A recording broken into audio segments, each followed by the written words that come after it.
Welcome into a Monday and game day edition of Betting Weekly Fast Break. I am Doug Kezirian alongside professional handicapper Wes Reynolds as we have Game 5 of the NBA Finals coming up tonight. What was a best of 7 is now a best of 3. So after tonight, one team will be in a closeout scenario. And we welcome back Wes to his friendly confines. It just happens to be Las Vegas after having boots on the ground in Indianapolis for about a week and attending both games 3 and 4. Wes, good to have you back. It was close to a 3-1 lead for your favorite team, the Pacers, but it's 2-2. Yeah, it's good to be back, and it was good to be back home. We went 2-1 in our appearances back in my hometown, including the Fever's big win on Saturday. More on the WNBA later. But yeah, the atmosphere was great, obviously. Have not been to the finals in the last 25 years. Packed crowds, obviously, both nights. And they were engaged and they were into it. They were very disappointed, though, leaving Friday night. Wednesday night, it was jubilation. And then you just went to the opposite end of the extreme with Friday night. A lot of negative words towards Scott Foster, the extender, if you will. But some of that negativity should go to the Pacers offense, though, because it got very stagnant in the final 4 minutes, final 5 minutes, really, and a lot of isolation. And just, I look at it, Doug, and I feel like they let one get away, but I feel like we're at 2-2, and that's really where we should be, because the Thunder should have won game 1. The Pacers stole it. And the Pacers should have won game 4, and the Thunder were able to get it done in the fourth quarter. So I feel like 2-2 is actually right where we should be at this standpoint. 100%. And that's what makes it a concern for Indiana, because I discussed it last week. The anatomy of an upset in these finals, like what is the script, the path to victory, to borrow a phrase from the fight game. And they had it perfectly. They stole game 1, a game they did not outplay the Thunder in. And then they got the bench performance that really won them game 3. Now, Halliburton had a near triple-double. The regular players played really well, but it was really about the bench. McConnell with the steals, and then Mathurin with the 27. So now they only needed their all-stars to play, kind of win them 2 games, if you will. But then they gave a game back. So yes, in a pure, true outcome way, we are where we should be at 2-2. But that means the Pacers might have to steal another game now, and I just don't know if there's enough time left and enough games left in order for that to happen. So I'm concerned with the Pacers' ability to win the NBA championship. Going up 3-1, we've had, I believe, 38 situations in the finals in the past, and 37 have gone on to win the title. So history was on their side. The betting market would have favored the Pacers to hoist Larry O'Brien. But, you know, look, we saw a comeback in the fourth, but it wasn't a collapse. I mean, they were up 4 with 3:20 to go, but they did only score 1 point the rest of the way after leading 104-99. And that was the bugaboo, whether it be Mathurin missing free throws, but before that, just missing key shots and not getting the stops. I'm concerned, given that the Thunder are going to be big favorites in at least 2 of the 3 games. Yeah. So, yeah, I share that concern a little bit. Now, I don't think that the Pacers are done. I don't agree with the assessment from a lot of the mainstream media. Oh, this series is a wrap. I don't think that at all necessarily. And I think you're kind of seeing, just monitoring the number.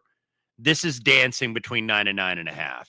And I don't think that there's really been a convincing move either way, to be honest with you, whether it's on the favorite or the dog. I think it goes to 9.5. You get dog bettors. If it goes down to 9, you get some public on the Thunder. So yeah, we shall see here. I know why the market kind of feels and why the Thunder are still a big favorite. Number one, they were a favorite before the series and they'd won 68 games in the regular season, but also the one dominant performance in the series. And I think you got to be a little bit careful of looking into that too much, because we've seen blowouts in these previous playoff series just this postseason, and they don't matter in the end result. One game is one game. One game is its own, like, unique organism, if you will. The Thunder had the most convincing win, and that was in game number 2. So that's part and parcel also, and plus they get 2 of the last 3 at home.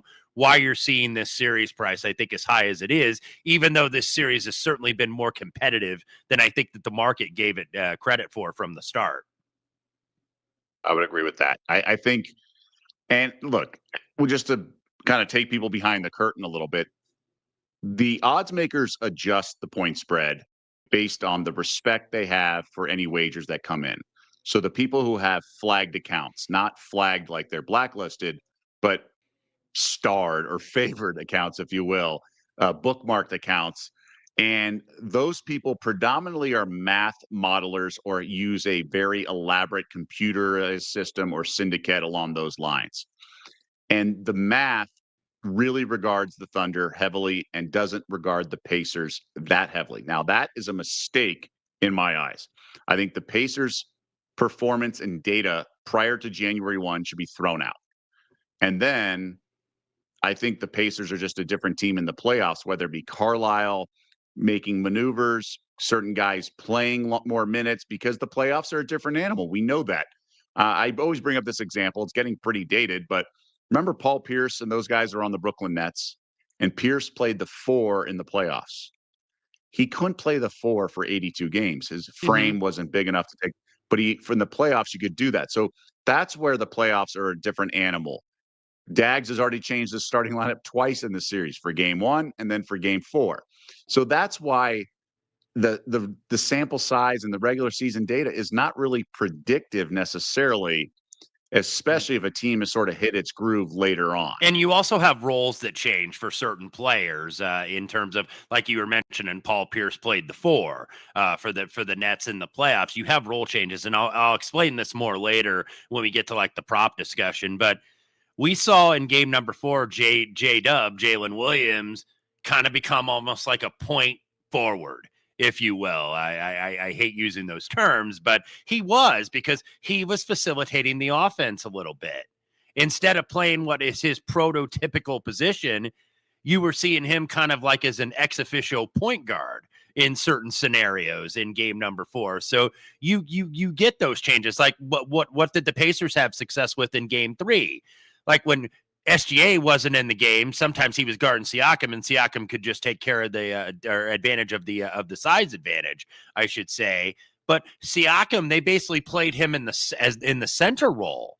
It in a smaller lineup in game 3, and really took advantage of his quickness and his mobility against Hartenstein. So you see roles change too with players as you get on and as you get these adjustments later on in the series.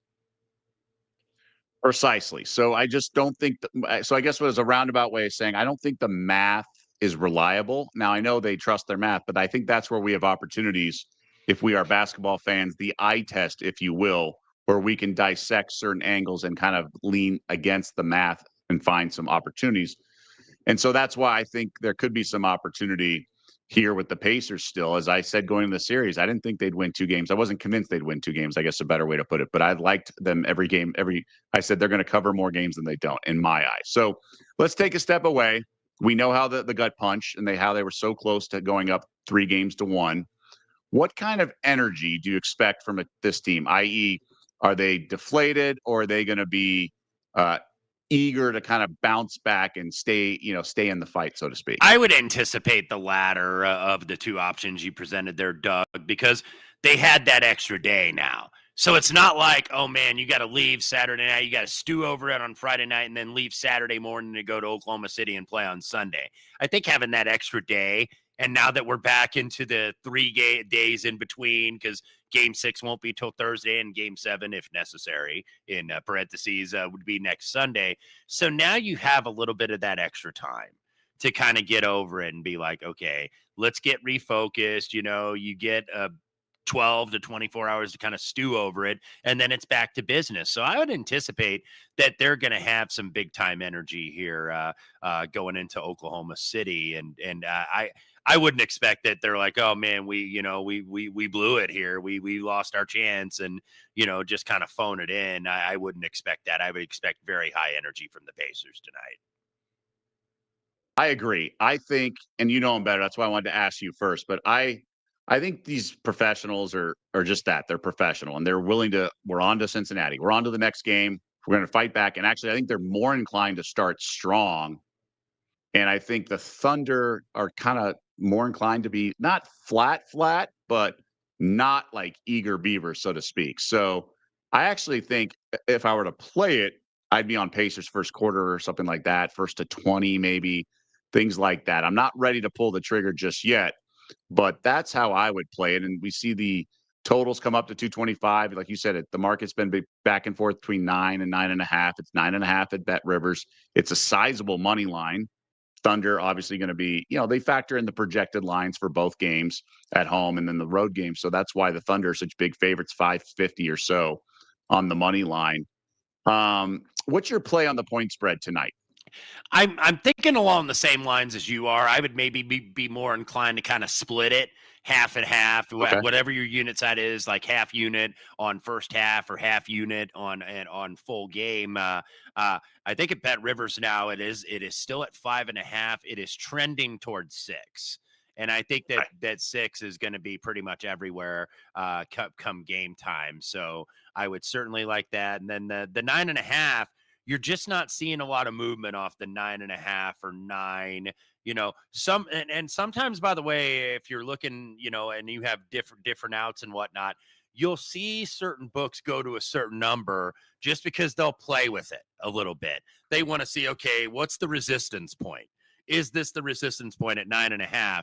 Or if we pop a 10 out there where you're laying like, heavier juice, obviously, if you want to take the dog, how quick does that get grabbed? So not all these line moves are created equal. Some of them are just books moving on air just to say, okay, what kind of action can I get? And I think that what it shows is, okay, this was 9, immediately goes to 9.5, but you haven't like seen a lot of like wise guy or sharp betters push that up anymore. Like I think the general public do, because the general public has the sense that, okay, this series is probably a wrap. That was the Pacers' chance on Friday night in Game 4, and they blew it in the end. So this is going to be one-way traffic here throughout, and Oklahoma City's going to win in 6. But you haven't really seen, I think, a ton of movement in the number, and that's probably because of the fact that you get later in the series where the numbers are going to be, you would think, at least the most accurate as you get later in the series. Because keep in mind, in game number 4, and I know Oklahoma City got the late cover via a lot of different scenarios that had to play out there. They had no business covering that game, but they were laying 6 on the road and even some 6.5. So they would have been, if that was at home, and if you say default home court advantage is 3 points, and look, it's higher in the finals, obviously, then you would have made like Oklahoma City a 12-point home favorite. Now they're down at 9.5. And that's really where I think probably the number, it's a fair number because you're getting enough market resistance either way. So that tells you that probably the number is correct. Okay, so you're talking from a market value, number sensitive Yes. standpoint. Do you agree with my theory and my rationale, or at least my analysis, if you will, that the Pacers are rated and just the market's just wrong on them in general? I do, and that's why I think you have to go with like a little bit of a combo platter here, where you have market analysis, but you also have the adjustments, like the game inside the game, right? That we talk about, and how the Pacers have exceeded market expectations, and the fact that you can't totally use the regular season because you have different roles, like we were explaining, different players playing different roles. So it's not all the same thing. Regular season data, I think you just got to like put to bed right now. You got to go with these 4 games and basically these playoffs in a holistic macro sense to really determine it. So I think both are right. I think the market analysis is correct, and then I think probably you're getting a little bit of an inflated number on the Thunder. I know that contradicts, but it kind of both can be right here, because the price tells you that the market thinks this is fair, both the wise guys and the public, because there's a battle here and you're not seeing a ton of movement one way or the other. But also the fact that from a power rating standpoint, yeah, the Pacers are probably, a little bit deflated, if you will. Yeah, I can see that. That makes sense. Yeah, all that makes sense. I just think this team, when you factor in the end of games and the dribble outs and stuff, that's 9.5, man. Even the game that screamed Thunder, they still barely covered the 11 because the Pacers still hung around in a game that OKC played quite well in. So Now, there's no way I'd lay the 9.5. yeah, because I'm like, is this 9.5 telling us that the Pacers are finally getting respect? If that would have been like 12 in game number 4, if that was held in Oklahoma City, are they getting respect? I'm not sure necessarily that they are here. I think a lot of perception hasn't changed, even though it probably should have. We always want to remind you to get involved in the conversation on the comments section. So please chime in. Shane, who I believe he just did a copy and paste, and I say that playfully because he goes, I'm riding the Pacers until the end. And that's what he was saying earlier in the series. And we have some promotions ahead of tonight's big game 5. Tear into the action with Bet Rivers prop packs. Place a same game parlay of at least $10 on any NBA game to receive a prop pack, which can win you boosts and bonus credits. If the target score on your prop pack card hits during the game, you win the prize indicated on the card. Head to the Bet Rivers app now to tear in to the action. And another special, 5 boosted specials for game 5 tonight. Head to the house specials tab on the Bet Rivers app to get in on the action, including OKC to score a field goal on their first offensive possession, plus 110, and each team to score at least 55 points in the first half, plus $2 or plus 200. I don't love that because I think we might see an under, which brings me to that question for you. Game 4 started out breakneck speed, Wes, 69 points in the first quarter, and then it died.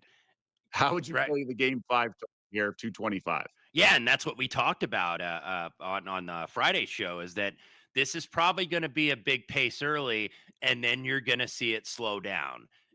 Because we felt that more than likely this was going to be a 1 or 2 possession game either way, and it really was. Even though the Pacers led by 10 after the end of the third quarter, that possessions are going to go longer. They're going to be more 24-second possessions, and in part on the Pacers side, it's because a little bit of what Oklahoma City did defensively, where they switched different things, and Lou Dort's face guard and Tyrese basically.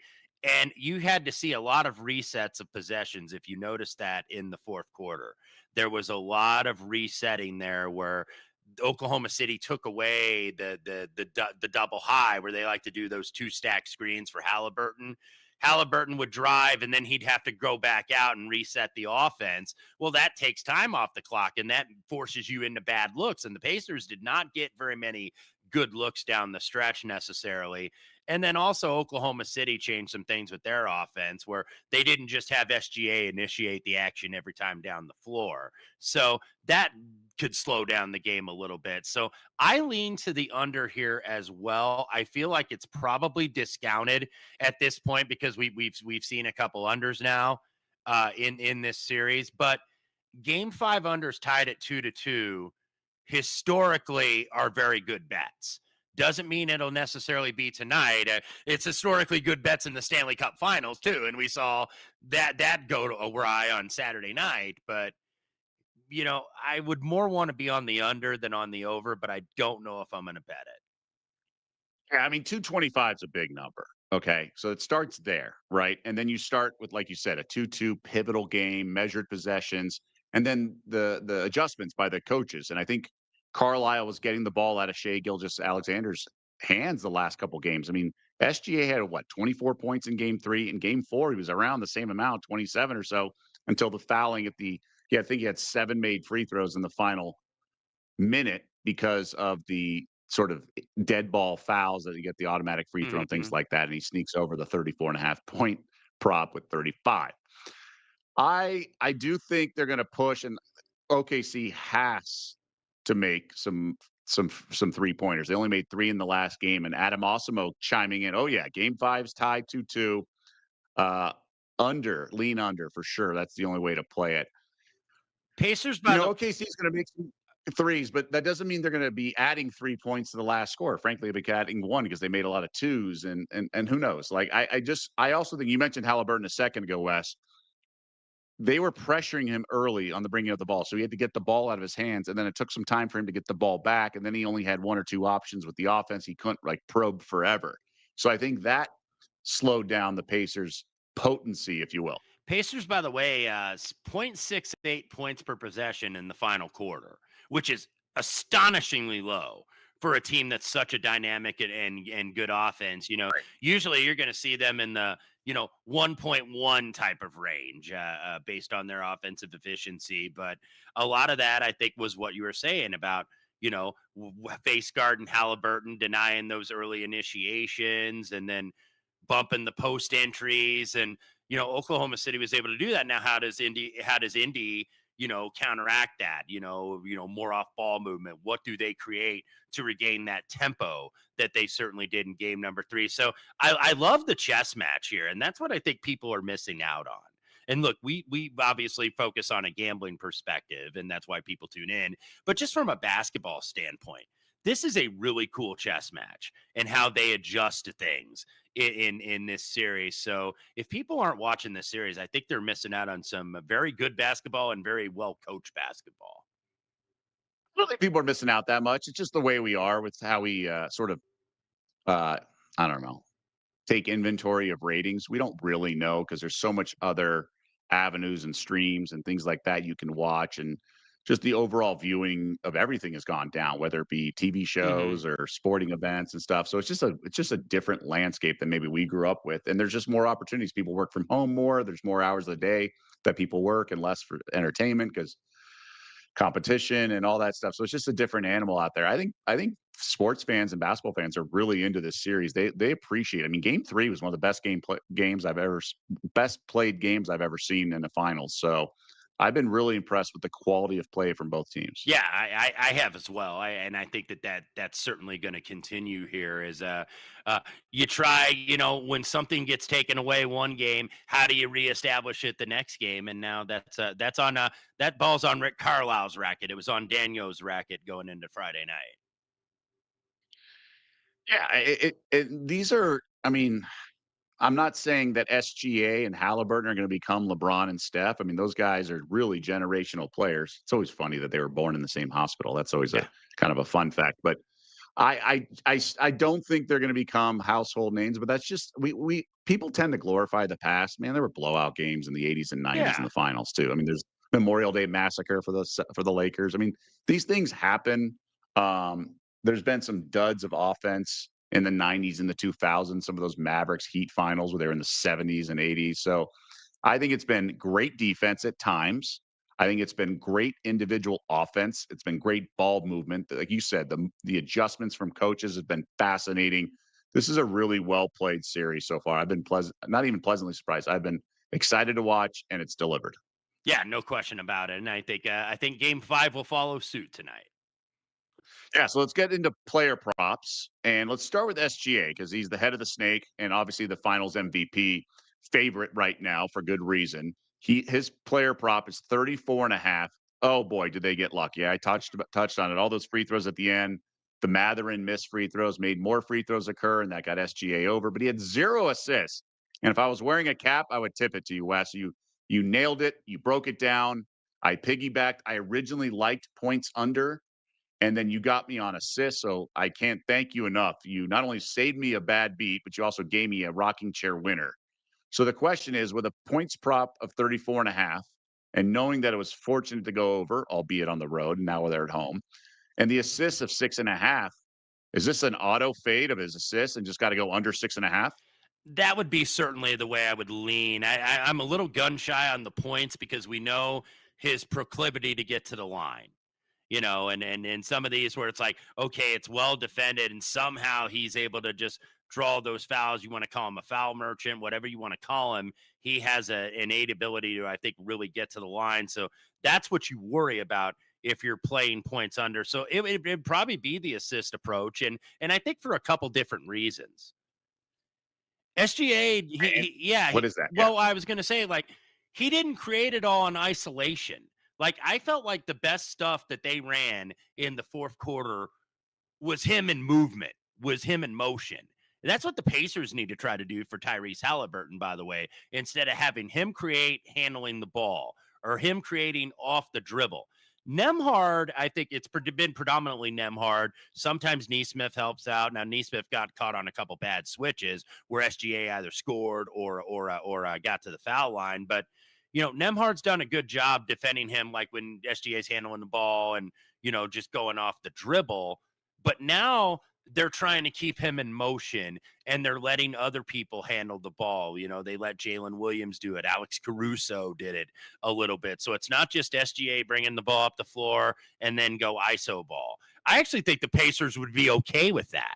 I think that they kind of want to do that. And I mentioned that, I think, a couple shows ago last week, where there is a little bit of that Donovan Mitchell approach when the Pacers played Cleveland, where you kind of funneled the shots to him. And hey, he may give you a 40 piece, and he did that a couple times. You live with that, but you want to isolate a guy to force him to make tough shots, to force him to do it all himself and let the other guys kind of be standing around, wondering what was going on. So I'm not going to play the points because I think the Thunder are going to take that same approach.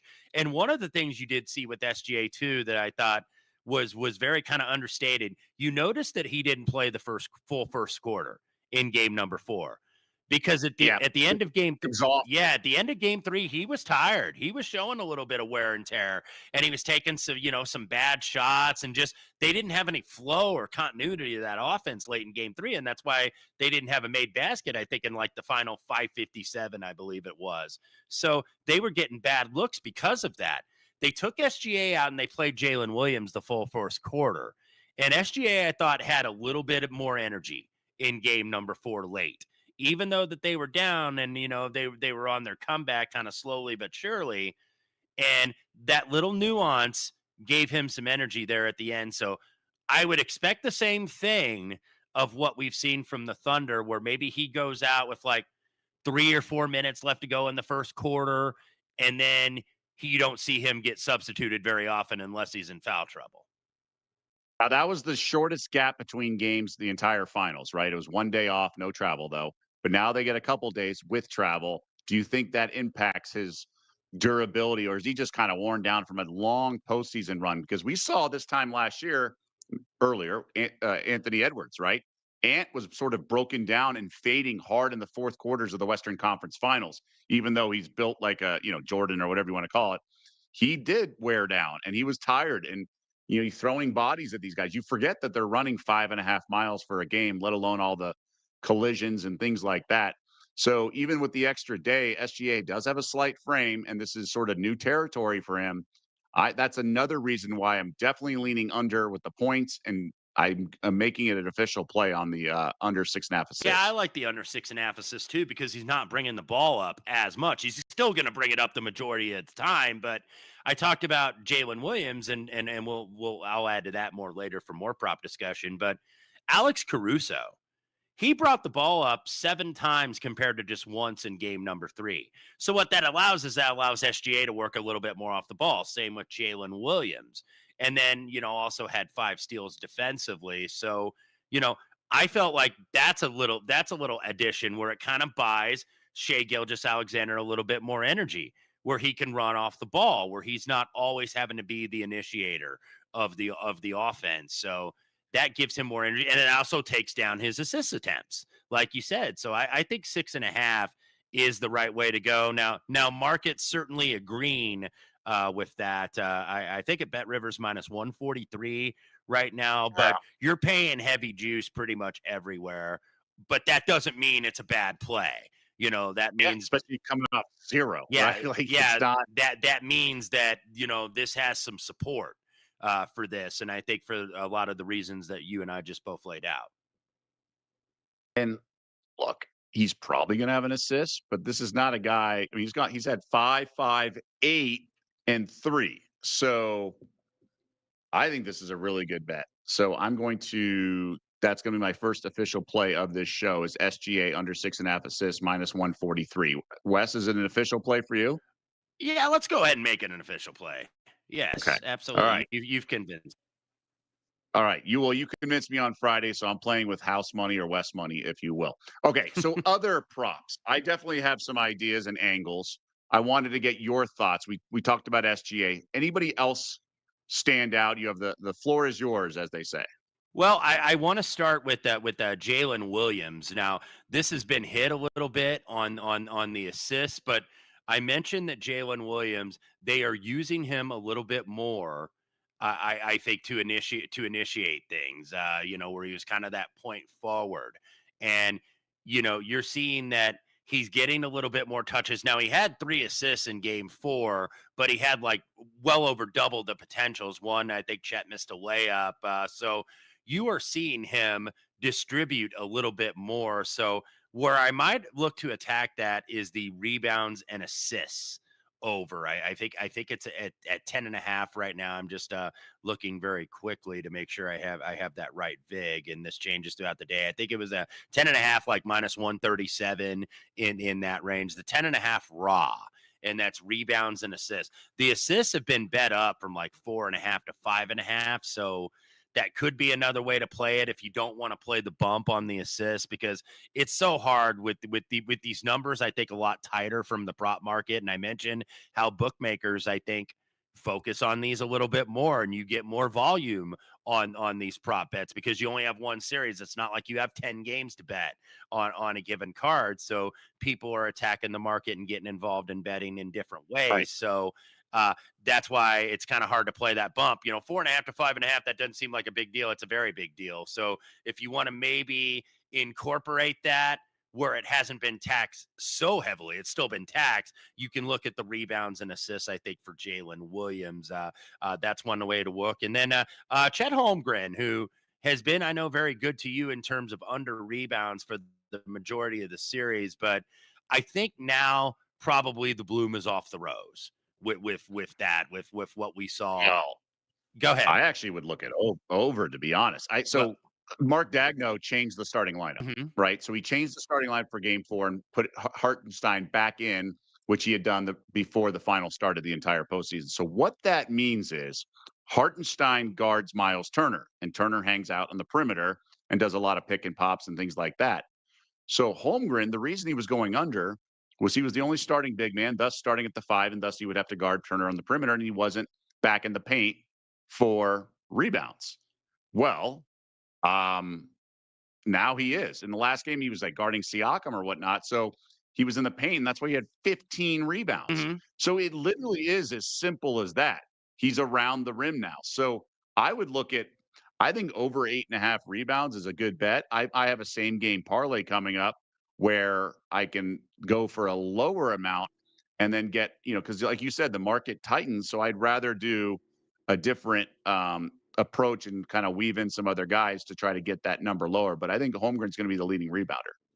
I kind of like the over points here. And if you look at his usage, game 1, he played 23.5 minutes, game 7, 20, or game 2, 27:45, game 3, 34:42, and then the highest amount in game 4, 37:11. And when you mentioned he had those 15 rebounds, it's just usage. It's not just that. But I think also what Oklahoma City is doing, where, you know, trying to they're giving Chet, and he's getting the looks from like the pick and pop and maybe diving into the lane and driving into the rim. He hasn't been good from the 3. I believe he is 1 of 11. So is Water going to find its level? He's a much better 3-point shooter than that. He was 0 of 6 in game 3, only had 1 attempt in game 4. I feel like, Doug, he's going to have a couple opportunities.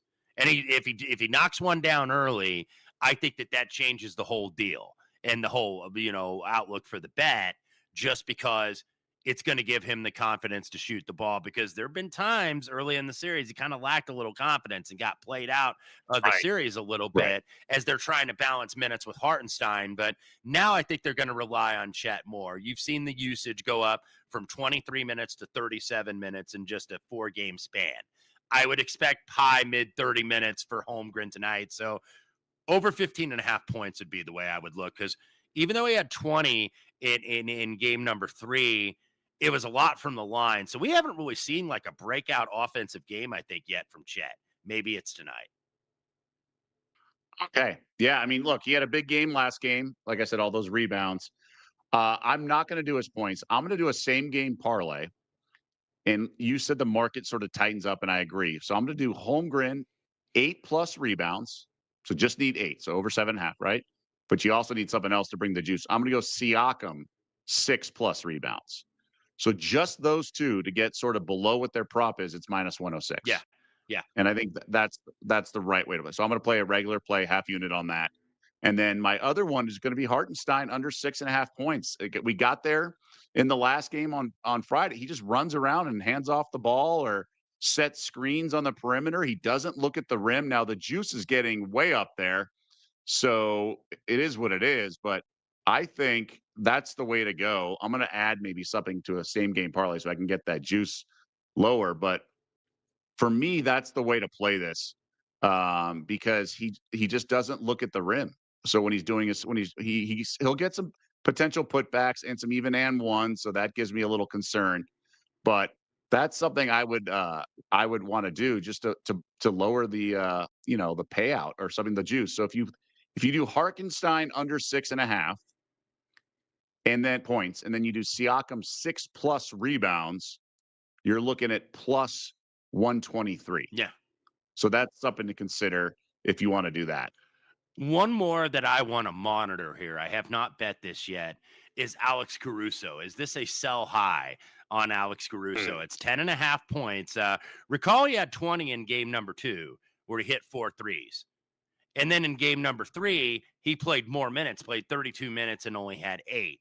And then on Friday night, he was kind of like really kind of the unsung hero for Oklahoma City. He had 20 and was 7 of 9 from the floor. He was bringing the ball up more too, like I was saying, with SGA working off the ball and stealing some possessions that way.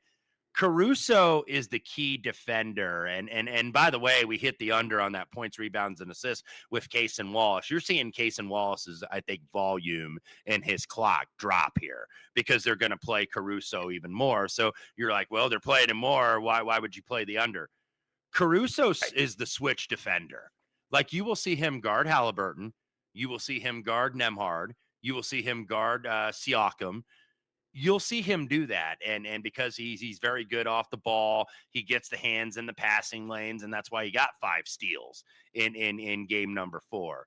Because Dort is probably going to concentrate mainly on Halliburton, but Caruso defends multiple guys. So because he's putting in so much energy, I think on the defensive end, that maybe he sacrifices a little bit of offense there. So lean to me at 10.5. I think it's minus 117 to the under right now at Bet Rivers, pretty much market average. So, yeah, I think this could be a buy low or a sell high, rather, I should say, on the Caruso points. So you don't think it's a byproduct of Dags playing him, just more than trusting him and things like that? Well, he played the same. He played 32 minutes in game 3, and then on Friday he played about 30. So it's the same usage. I just think that he hit big shots, in the third quarter and then early in the fourth quarter. He had a lights out game all over it on offense, defensively, solid rebounding kind of on that weak side. So I just think that, can he duplicate that again? Because he had that game in game number 2 and then kind of dropped in game 3. And I think that that's what you see. It's kind of like a zigzag theory, if you will, with certain players. And I think maybe Caruso is going to apply to that here. So I'm going to add Caruso to make 1-3 as part of my same game parlay with Hartenstein under 6.5 points, just to get the juice reasonable, because I don't want to lay 157, even though I still think it's a good bet. This makes it minus 105. So that's going to be my one of my 4 player props. So that's, and I want to add Kason Wallace under 9.5 PRA. You did this on Friday. I thought it was a really sharp read. His minutes are declining. I think that's the way to go about it as well. Do you have any issue with 9.5 for PRA for Wallace? Not really. What was it? It was 10.5 on Friday. So, you get a little bit of a discount. And also Wallace, remember, he started the first 2 games in this series, and just a plus minus, and he's usually an okay starter, but he's not a guy that can play starters minutes, if that makes sense. Like, I thought he was good for the flow of the game in game 1, even though that move was much maligned from Mark Daigneault. Keep in mind, they were 29-20 after the first quarter in the first game of the series. Right. It's just, you cannot play him, I think, 25, 30 minutes or even close to starters minutes. So the volume is continuing to decline on Wallace, so I don't disagree with that. You know what? I'm not going to play it. I think he had the opportunities, and we know role players play better at home. So I'm gonna avoid that. So I'll just have 3 player props for tonight. Because that's why, like, I talk about how the fact that you get these minor adjustments in the series where it's like, like with the Chet rebounds that you were hitting so well, and then remember in Game 3 it went down to 7.5, and you're thinking, oh, that's not that much. It's everything. And Chet, cleared the rebounds, and now you can only ride it so much. You can only ride like a trend, so because the market will correct. Oh no, Dag's corrected it. He changed his damn starting lineup. Sure, but that's part of it. That's part of the handicap too, is anticipating some of these things, and just be willing to not just keep playing something. I know you don't want to always get in front of a trend because that's being stubborn, but you also got to be careful, and it's timing is everything. Timing is everything. Like when you're looking at markets, that's the most important thing, is getting the right number at the right time. So I felt like Chet, Game 3 rebound 7.5. That's where you maybe buy the dip, and now you're not going to get that dip again on that particular prop. Right. Adam Osimo in the comment section we talked about SGA under 6.5. What about under 5.5 assists plus 140? Like it. Yeah. The value's there. It is, but I don't like to do bumps. I'm just, having done a lot more NBA player prop betting over the last 2 or 3 years, because I was mostly just a side and total guy. And maybe some derivatives, quarters, halves, or something like that. Having seen that, I'd rather pay the vig. I'd rather pay the vig and not do that. Where you're, where you could potentially get middle. It could potentially land 6, and then it's like you had the right idea, but you didn't end up winning the bet or cashing the ticket. Okay, let's hit the WNBA quickly. There are no games tonight. You're not on the show tomorrow. So 6 games, 6 tomorrow for the W. We're still in the Commissioner's Cup. I have a couple early reads, but like I said, you're not on the show tomorrow. I am, so I wanted to pick your brain. Anything stand out to you? Well, real quickly, let me run down those Commissioner's Cup scenarios, and I'll start with the East. The 2 games that matter are Atlanta at New York and Connecticut at Indiana. If New York and Connecticut win, New York is the representative again in the East in the Commissioner's Cup final. If Atlanta wins at New York and Connecticut wins at Indiana, so this is both road teams, Atlanta wins the East. If Atlanta and the Fever, by the way, are a 16-point favorite over Connecticut. If Atlanta and the Fever win, Atlanta wins because of the better head-to-head via in margin of victory against the Fever. If the 2 favorites both win tomorrow, which is the most likely scenario, Liberty 8-point favorite, Fever 16-point favorite, Indiana wins because even though they split, Indiana had the big 14-point win on Saturday, whereas the Fever only won by 2. So that's where the margin of victory comes into play.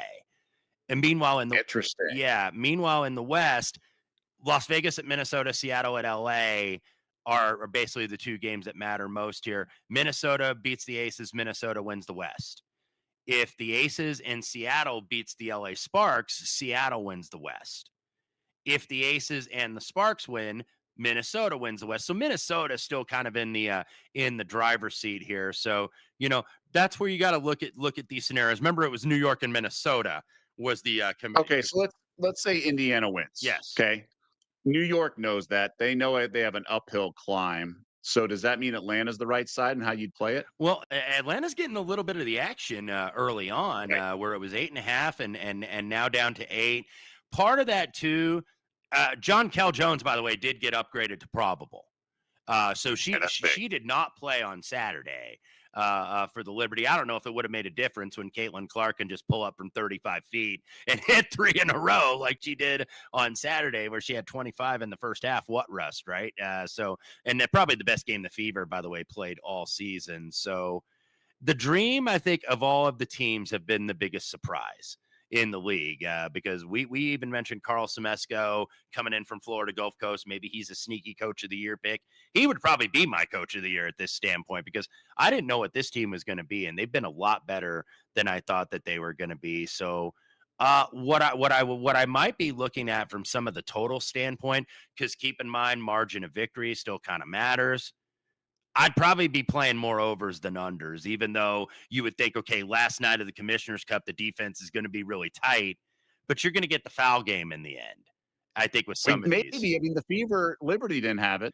They dribbled out. They did, but they'd already had 190 points in the game as the Fever scored 102. But if it and it depends on the margin for these scenarios. But yeah, I probably would be looking maybe to, if you're playing totals, to be playing more derivatives here, be maybe playing more first halves and more second halves, maybe some first half unders and second half overs. Gotcha. So, of all the games, you did a nice job breaking down the stakes and the consequences for the Commissioner's Cup. Nothing jumps out to you because the one that I like is the Mystics first quarter and first half. So, Sky coming off a big win at home, Mystics coming off a blowout, embarrassing loss. I think early on, I'm at least leaning there, and I have a day to sleep on it. But that's how I'm initially seeing it. No, I don't disagree with you there. Just kind of eyeballing that, of course. And then Angel Reese gets the first triple double against Connecticut on Sunday, the first of her career. So I could certainly see that scenario going forward. I also want to look at what do you make of the Valkyries as underdogs to Dallas, who Dallas is still trying to figure things out. Arike, I think, is still listed as questionable. We saw a disagreement with Dejanay Carrington and the coach, the new coach down It's there. Valkyries are past. I think Yeah. the Valkyries are legit potential playoff team. They're not like a legit contender, but this is not a fluke. They're really smart players. They play hard. I think the pieces fit, and Nakase's the favorite. Got to be for coach of the year. So I think all the pieces fit. Whereas the Wings have some serious Yeah, issues. and they took it to the Storm on Saturday. Did the Valkyries? So yeah, I would probably, even though the market seems to be going toward Dallas, that's a little bit of a curious move. I don't want to read too much necessarily into that. By the way, the Lynx 9-point favorites tomorrow. Of course, I don't think they expect Aja Wilson back. It's a concussion. Obviously, monitor her status. I like Minnesota. I like Minnesota a little bit. But Now, do you like it now, or will you wait and say, okay, if Age is ruled back in, that's probably going to be like a 5-point line? I think for Minnesota, I think you're going to get about a 3.5-point discount here. I like them any which way. Okay. So, but I want to wait. I don't want to lay 8.5 and then Asia's in. Yeah. So even if Asia's in, I'm okay laying the 5. I think she's great, but then the team plays stagnantly around her, and that's no good. So I think this team has major issues. One that I might play a total for a full game, it would be the Fever over if I were to look at it. I know you got to have Connecticut do something to get there, but that Fever offense, just seeing it in person, it was so much more dynamic with Caitlin. And even when she was off the floor, I felt like that carried over. Like Sydney Colson had her best game as a member of the Indiana Fever. She had double digits. So they were getting open looks. They were moving the ball a lot more. They were sharing the ball, and it helps that Caitlin makes all those crazy threes. But yeah, this offense is so much, and the defense is still very much, I think, a work in progress for this team. So more than likely, I'll be on the over there. The game they lost, the Sun, Colson got hurt in the first quarter, and they were up. So it's just one of those kind of games that got away, and that was with Clark already out. All right, that's going to do it for this show. Wes, welcome back, and sorry you're not up 3-1, but you're still alive for the postseason, or the finals, I should say. And we'll see what happens tonight, Game 5. Appreciate the insight. I know our audience does as well. For Wes Reynolds and everyone behind the scenes that really makes everything look so good and doesn't get enough credit, I'm Doug Kezirian. Good luck on the game tonight, and we'll see you back here tomorrow.